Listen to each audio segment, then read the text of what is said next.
$23 million TransUnion credit report dispute class action lawsuit. Now, this is big news on a lot of different levels. So, what's happening here? TransUnion agreed to pay a $23 million class action lawsuit to resolve claims it failed to properly investigate credit report disputes. So, what does that even mean? And more importantly, why should it matter to you? So, what's funny here, it says TransUnion has not admitted any wrongdoing, but agreed to pay $23 million class action lawsuit to resolve the allegations. So, what happened with this lawsuit, and I'm going to say alleged because TransUnion didn't admit to any wrongdoing. Consumers like you and I disputed a hard inquiry, but instead of TransUnion even attempting to contact the companies asking if this debt was valid or this hard inquiry was valid, they just shelved your letter of dispute and sent you a letter back saying, hey, this debt is valid, without any proof, verification, or validation. So all they were doing here was receiving your letter or claim, throwing it in the garbage, sending you a letter back stating, hey, this dispute or this inquiry is valid, without any lawful due diligence that they were required to provide. So another case and something that happens a lot is not with hard inquiries, but it's actually with collections. And this is kind of what I've been talking about all along when disputing your credit.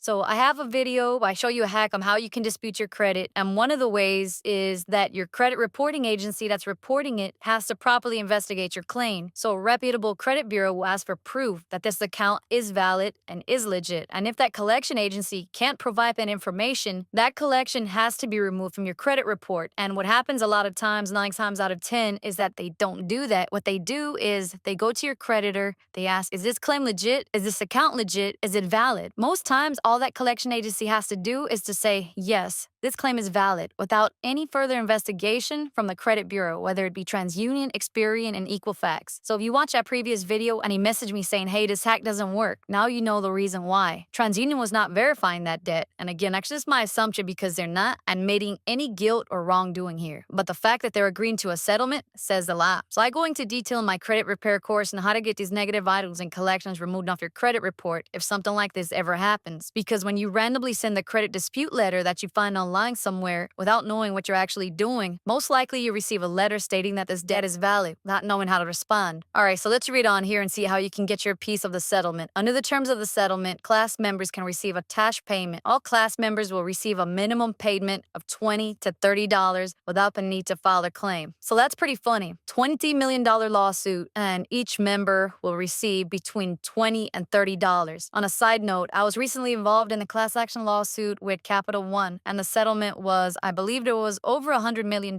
And my settlement payout was right under a few $100s. And in the itemized letter that I received, half of that money went to attorney fees. Class members who experienced certain harms as a result of TransUnion alleged violation of a law can file a claim for a higher payment. These payments will be calculated based on how many valid claims are received, and the payout could be up to $160. Wow. Who's eligible? All consumers with an address in the United States and its territories to whom TransUnion sent a 502 letter in response to a written dispute from any inquiry between December 5th, 2016 and January 31st, 2025. All right, so this is just some quick information I wanted to share with you. And if you're having an issue getting the negative item or collection removed off your credit report, check out that credit repair course. I have a link in the description so you can check it out for yourself. I want to thank you for watching. Links in description. See you next time.